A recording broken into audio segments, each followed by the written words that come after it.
Halo teman-teman, balik lagi di Rumah Mainan Indonesia. Di video kali ini aku akan memancing di kolam bola warna-warni. Kira-kira aku dapat ikan apa aja ya di kolam bola warna-warni ini? Kalian pasti penasaran kan? Jadi tonton videonya sampai akhir ya. Siap.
Wow.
Ini dia hasil pancingan aku.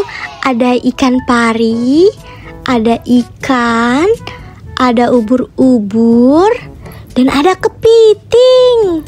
Wow, banyak sekali ya.